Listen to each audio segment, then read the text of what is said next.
here's how to establish and maintain the right priorities in your marriage. There's 2 steps. One is they have to be proven in real terms, not just words. You can't just say, you're first in my life. You have to prove that your spouse is first in your life. And here are 4 ways that you prove your priorities in marriage. They're very simple. One is sacrifice. What will you give up for me? It's real simple. What will you give? Golf, and golf is of the Lord, is that golf almost ruined our marriage because Karen, early in our marriage, I golfed all the time. Karen wanted me to give up golf. I told her, I said, no, but you can come caddy for me. It was a near-death experience. I saw the white light, the whole thing. And is that I wouldn't give up golf for her, but I didn't understand why she was so upset. What will you give up for me? Now, I want you to listen to me just a minute. Now, the second one is time. Sacrifice, what will you give up for me? The second one is time, consistent with priority. If you're telling me that I'm first, there has to be time. Time is the essential commodity of relationship. To ruin your relationships, all I have to do is keep time away from you. And there's the old saying, if the devil can't get in front of you and stop you, he'll get behind you and push you too fast. And people are going too fast. And they don't have time for family. They don't have time for each other. And we have to cut back. What will you give up for me, and how much time are you going to give me? Let me say this. When Karen and I got married, there weren't cell phones. There weren't computers. There weren't fax machines. There weren't cars. There were cars. We had cars back then. But listen, there weren't computers and cell phones and all that. So when you were with a person, you were with that person. If you were on a date and you were like eating dinner, it was just you. No one else was with you. Today, we have so much electronic intrusion into our lives. And when you're dating, here's what happens. When you're dating, your phone rings and you look at it and turn it off. Whoever's calling you, you turn it off because it's like, sorry, someone's trying to get a hold of me, but you're more important.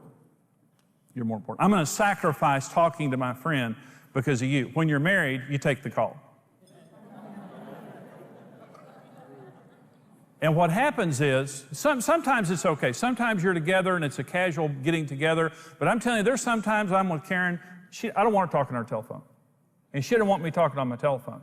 And what this means is I'm going to sacrifice being connected to everybody on earth for as long as it takes for us to bond.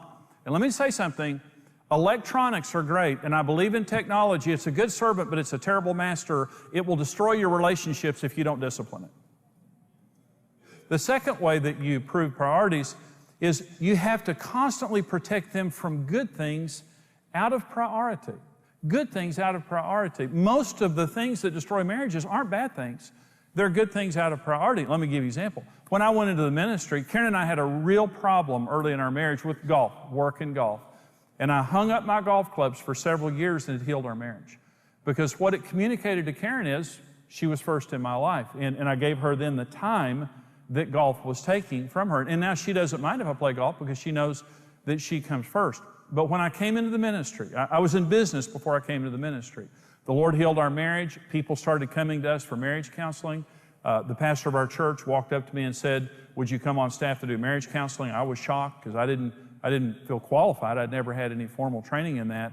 But I came on staff to do marriage counseling, and then 10 months later, he left to take a church in Florida, and I became the senior pastor of our church at 29 years old. I was terrified.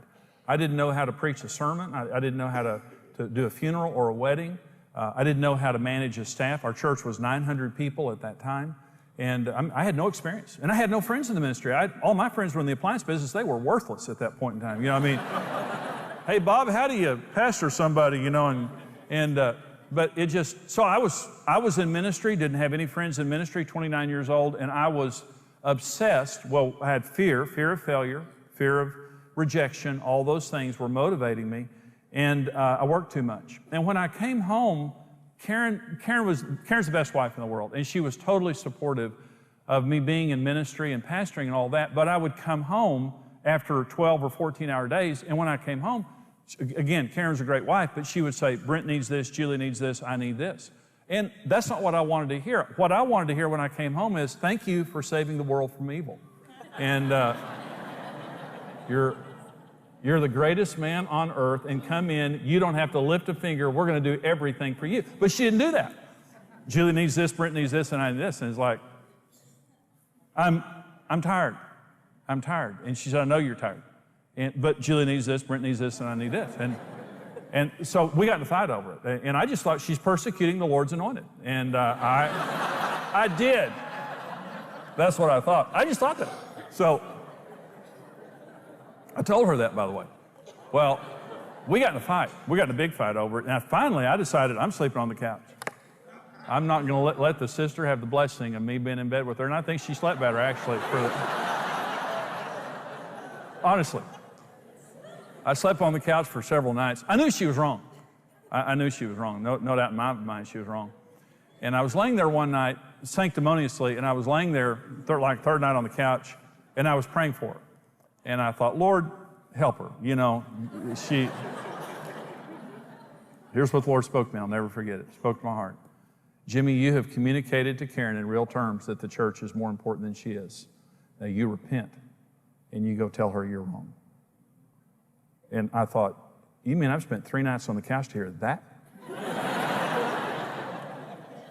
And I went and I told Karen, I said, Karen, I'm full of fear. I'm driven. I'm giving everything to the church. And I said, I'm so sorry.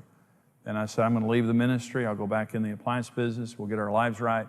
And Karen said, Jimmy, you're supposed to be in the ministry. Don't leave the ministry. But we need you first. And from that point forward, I changed. Because I decided I wasn't going to lay my family on the altar of success. And let me say this, sometimes we get confused between God and church. The most important thing in my life is God, but that's my personal relationship with God. That's not church. The second most important thing in my life is my wife. The third is my children. The fourth is in church and extended family and work. It comes all the way down here. And like I said before, a lot of times the things that are threatening our relationship aren't bad things. They're good things out of priority. Children, nothing is as important, God and a marriage, children. But some people say, well, my children, you know, I live for my children. That's good, but listen, your children are a temporary assignment. They come and go. Listen, I remember when they put our kids in our hands, and I remember when we gave them away at their weddings. And they don't want you following them around the rest of their life. They want to be in a relationship. But listen, when you give your marriage up for your children, how are your children going to succeed in marriage if you don't show them how? And the number one thing they need to see is you prioritizing your marriage. I want to say something to blended families, because I know probably half of you guys are blended families. A lot of people watching are blended families. In an intact nuclear family, you have a marriage and then children. It doesn't mean there aren't challenges there, because there are, but you have a marriage and then you have children. In a blended family, you have children then a marriage. Families don't build around children, they build around a marriage. Marriage is the nucleus of that. And I want to say, if you're in a blended family, the number one issue in succeeding as a blended family is making your marriage first. And sometimes children are hurt. There might have been a previous marriage. There might be loyalty to a biological parent. And there may be animosity, even hostility toward the non-biological parent or whatever, which creates confused emotions and all of that. I want to say this one more time. If your children have been through a bad circumstance and they've seen a failed marriage, the best thing you can do for your children is show them how to succeed in marriage. And say to them, honey, I love you. There's nothing more important in my life than God and my husband, and I love you too. But my priority is the marriage. And we're going to have a strong marriage, and we're going to be a united front. And as a united front and as a couple, we're going to parent you. The parents need to be the parents. There may be misunderstanding or difficulty or whatever. Your marriage has to come first. And in a blended family, it's not the exception. You have to put your marriage at the core of the relationship, and then the children relate around the marriage, not the other way. Otherwise, you become divided. The number one law of marriage is the law of priority. It only works in first place. Let me say this. It's a challenge, and some of you may be violating that law, and your spouse is complaining. They feel jealous. And they're complaining about your work. They're complaining about the kids. They're complaining about this or that. Not bad things, just good things out of priority. What your spouse needs to hear from you in real terms is, I'll make any changes in my life I need to make. But except for Jesus Christ, you are the priority in my life.